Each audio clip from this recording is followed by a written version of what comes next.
मैं आपसे ये कहना चाह रहा हूँ कि कांग्रेस ने रेवन्ना रेड्डी को शपथ दिला दी। लेकिन लेकिन जो है यहाँ पर मध्य प्रदेश में जहाँ पर मैं बैठा हूँ, यहाँ पर शपथ ग्रहण नहीं हो पाया। राजस्थान में, छत्तीसगढ़ के अंदर जो है वो अभी तक शपथ ग्रहण नहीं हो पाया। मध्य प्रदेश के अंदर जो क्लेम है वो तो शिवराज सिंह का क्लेम है, ये बात सब जानते हैं। जो लाडली बहना योजना है, एक उसकी लोकप्रियता, तमाम सारे इश्यूज हैं। 18 साल तक उन्होंने काम किया है, उनकी मेहनत का परिणाम है। लेकिन अब बहुत सारे ऐसे भी जो है समूह हैं जो कि शिवराज सिंह को नहीं चाहते, इसलिए हाईकमान ने पहले ही जब कैंपेन शुरू हुआ तभी उन्हें एक तरीके से विड्रॉ कर लिया था और कई अंचलों में सांसदों को लड़ाया और उन्हें चीफ मिनिस्टर के तौर पर प्रोजेक्ट करने का काम किया। और उसका जो नतीजा निकला है वो भी पूरा सामने है। इस समय जो है सबसे पहले लोगों की उम्मीद ये थी कि या तो शिवराज सिंह रिपीट होंगे, क्योंकि उनका, जिसे कहा जाए कि उनका हक उन्हीं का बनता है। लेकिन अगर वो नहीं होते तो नरेंद्र सिंह तोमर होंगे। लेकिन नरेंद्र सिंह तोमर के ऊपर 180 करोड़ वाला जो उनके बेटे का वीडियो जो है, वो एक तरीके से बहुत बड़ा उनके लिए काल वो बना हुआ है। लेकिन तमाम सारे यहाँ पर जो चर्चा है, जन चर्चा है भोपाल के अंदर, वो ये है कि भारतीय जनता पार्टी के बहुत उच्च स्तर के लोगों ने ही वो वीडियो बनवाने का काम किया था। और ये वाली बात अब जो है, जो जिन्हें चाणक्य कहा जाता है, उनकी जानकारी के अंदर वो आ गई है। तो ये भी एक मतलब जो ऑपरेटर्स थे उनका क्या संबंध था शिवराज सिंह चौहान से, ये भी एक सवाल उठ के आ रहा है। फिर आपको मालूम है जिन्होंने गद्दारी की थी, कांग्रेस पार्टी से गद्दारी करके जो निकले थे, वो जो है वो भी क्लेमेंट बने हुए हैं चीफ मिनिस्टर के। और उनको लगता है कि मतलब उन्होंने इतना बड़ा जब काम किया, जब चुनी चुनाई 2018 की सरकार थी उसे गिरा दिया, तो उनका भी एक क्लेम है। लेकिन जो लोग सब जानते हैं कि मतलब एक शिवराज भाजपा, एक महाराज भाजपा, असंतुष्ट भाजपा, तो ये जो महाराज भाजपा है इसको लोगों ने पचाया नहीं है। और भारतीय जनता पार्टी ने ग्वालियर के अंदर जो चुनाव लड़वाया, उनकी मामी को लड़वा दिया, जो है उनकी मामी को चुनाव लड़वा दिया। और आपको मालूम है मामी को किससे चुनाव लड़ाया? सतीश सिकरवार से। अब सतीश सिकरवार सबसे लोकप्रिय विधायक है कांग्रेस का, उसकी पत्नी वहां पर महापौर है। अब आप उससे ही लड़ा दोगे तो मामी की बेइज्जती 75 साल की उम्र के अंदर कराने का काम भाजपाइयों ने नहीं किया कि भाई जो है मतलब ये तो चुनाव लड़े नहीं। अगर ये चुनाव लड़े होते तो मैं ये बिल्कुल दावे के साथ कह सकता हूँ, जैसे नरोत्तम मिश्रा को जैसे हरवा दिया ना, मतलब अंदर से ही हरवाया गया, उसी तरीके से जो है ज्योतिरादित्य सिंधिया को भी हरा देते। तो वो उसका आभास उनको भी था और इसलिए वो असेंबली लड़ने को तैयार नहीं हुए। तो उनके परिवार के अंदर ही जो है उन्होंने मामी को ही शहीद कर दिया। तो यहाँ पर घात प्रतिघात अभी पूरी तरीके से जारी है। और यहाँ वैसे मैं आपसे कहना चाहता हूँ कि मैंने ये देखा था कि यहाँ फग्गन सिंह कुलस्ते जो कुलस्ते हैं उनका नाम आया था, क्योंकि ये चाह रहे थे कि एक तरीके से जो डोमिनेंस है यहाँ पर आदिवासियों का, उन सीटों के ऊपर भी लाभ मिलेगा। लेकिन फग्गन सिंह कुलस्ते को भी हरवा दिया। अब किसने हरवा दिया वो भी सब लोग जानते हैं यहाँ पर। तो स्थिति इस तरीके की है कि क्लेमेंट तो फिर कैलाश विजयवर्गीय जी भी हैं, है ना। तथाकथित जो चाणक्य हैं उनके सबसे क्लोज आदमी जो है वो कैलाश विजयवर्गीय हैं। लेकिन उन्हें यहाँ पर उस तरीके से कोई एक्सेप्ट नहीं करेगा। तो स्थिति कुल मिलाकर के भारतीय जनता पार्टी अपनी ही गुटबाजी के अंदर उलझी हुई है, इसलिए यहाँ पर नहीं बना पा रही। और राजस्थान के अंदर भी सबसे पहला जो क्लेमेंट है वो तो वसुंधरा राजे हैं, आपको मालूम है ना। और वसुंधरा राजे को हाईकमान नहीं बनाना चाहता था और इसीलिए वो अभी भी बनाने को तैयार नहीं है। अब वसुंधरा राजे अगर नहीं बनती हैं तो वसुंधरा राजे उनका कोई आदमी बना दिया जाए उसके लिए भी वो तैयार हो सकती हैं। लेकिन उसके लिए भी भारतीय जनता पार्टी तैयार है, उनका आदमी नहीं होना चाहिए। अब उनका आदमी अगर नहीं होगा तो उनके विधायक तो जीते हैं और उनके निर्दलीय भी जीते हैं, तो फिर वो सरकार कितनी स्टेबल रह पाएगी, ये भी एक बड़ा सवाल है। तो तमाम सारे, और फिर आपको मालूम है कि जो अभी करणी सेना के जो राष्ट्रीय अध्यक्ष है उसका जो हत्या हो गई है, उससे पूरा का पूरा मामला राजस्थान का भी उलझ गया है। छत्तीसगढ़ के अंदर क्लेमेंट तो डॉक्टर रमन सिंह थे, लेकिन उनको नहीं बनाना है हाईकमान को। अब अगर उन्हें नहीं बनाना तो किसको बनाना है? तो तमाम सारे नाम जो है आदिवासियों में से भी आए हुए हैं। जो अध्यक्ष हैं अरुण साव जो है वो साहू समाज के हैं, तो उनका भी एक क्लेम बना हुआ है।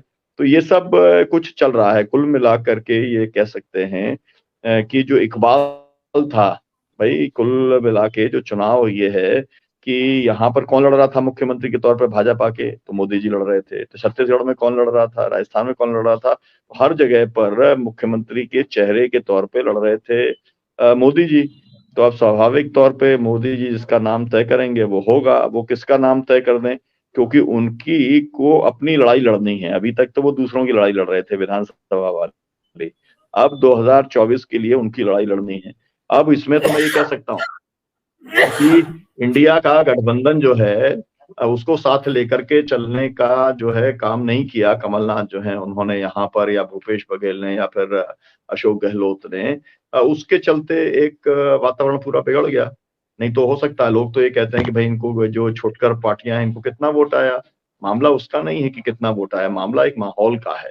और मैं इस बात को दावे के साथ अभी भी कह सकता हूँ कि इंडिया गठबंधन की भोपाल की अगर रैली हुई होती और यहाँ पर जो है 10 लाख लोग भोपाल में अगर जुटे होते और वहां पर राहुल गांधी जो है वो अपनी जाति जनगणना से लेके और 27% आरक्षण से लेके जो जो उनके सब इश्यूज थे उसको अगर यहाँ पर बोलते, 11 चीफ मिनिस्टर उस समय थे अगर आए होते, और अगर उन्होंने कम से कम मतलब सभी संभागों को छोड़ दीजिए, अगर 5 रैलियां भी उन्होंने कर दी होती तो यहाँ की फिजा एकदम अलग होती।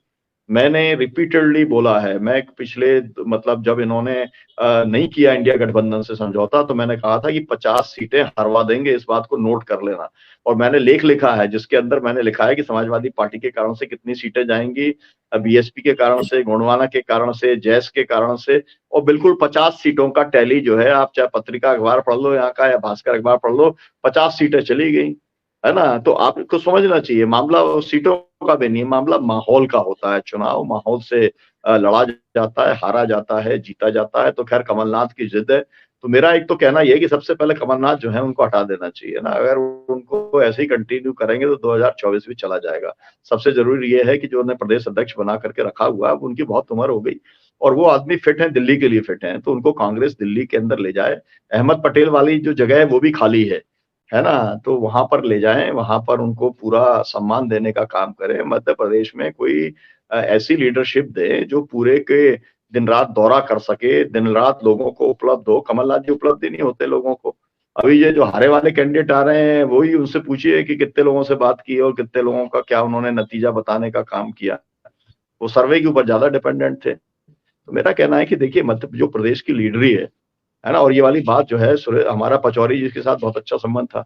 पचौरी जी जब दिल्ली से लौट के आए यहाँ पर और वो पीसीसी चीफ बन गए, तो मैंने जो है यहाँ पर सब जगह इंटरव्यू में कहा कि मैंने कहा अब ये तय हो गया कि कांग्रेस हार जाएगी, अब इससे कोई बचा नहीं सकता। और वो बहुत नाराज हुए कि आप तो इतना अच्छा संबंध है और आपने ऐसी कैसे बात कही। हमने कहा आप दिल्ली के लिए फिट व्यक्ति हैं, दिल्ली के फ्लोर मैनेजमेंट के लिए पचौरी जी बहुत बढ़िया आदमी है।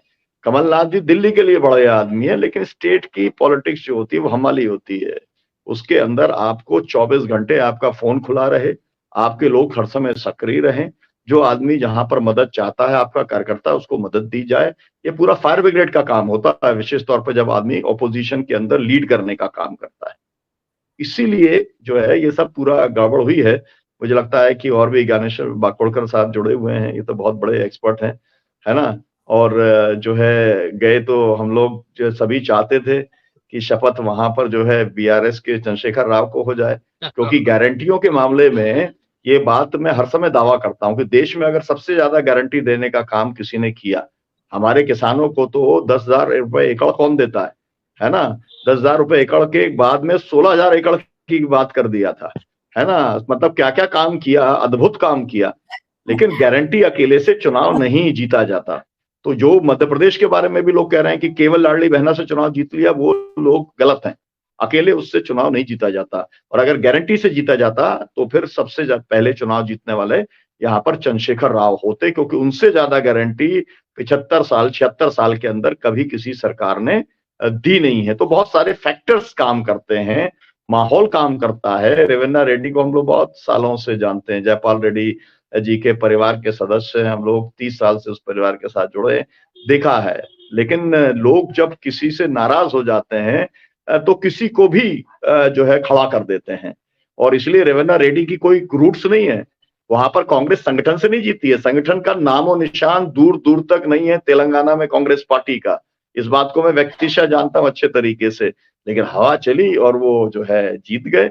और उसका सही है कि रेवन्ना रेड्डी को इसकी पूरी जिम्मेदारी वो दी जानी चाहिए, पूरा श्रेय दिया जाना चाहिए और सही दे दिया गया।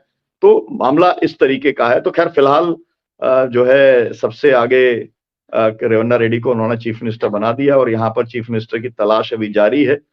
हम लोगों को कामना करनी चाहिए कि जल्दी से जल्दी भाजपा को चीफ मिनिस्टर मिले, ताकि गवर्नेंस का काम जो है, सब काम रुक जाते हैं असल में। चुनाव जब शुरू होता है तो डेवलपमेंट के पूरे काम स्टैंड स्टिल हो जाते हैं। तो वो सब काम के लिए या ना कोई भी चीफ मिनिस्टर बने, प्रदेश के विकास की योजनाओं को आगे बढ़ाने के लिए ये बहुत ज़रूरी है। और इसलिए हम उम्मीद करते हैं जब सब फिर से चीफ मिनिस्टर बनेगा, बहुजन संवाद पे फिर से कार्यक्रम होगा, तब मैं फिर आकर के उन चीफ मिनिस्टर्स के बारे में अपनी राय बताने का काम करूँगा। आपने तिवारी जी समय दिया, बहुत-बहुत आपका धन्यवाद।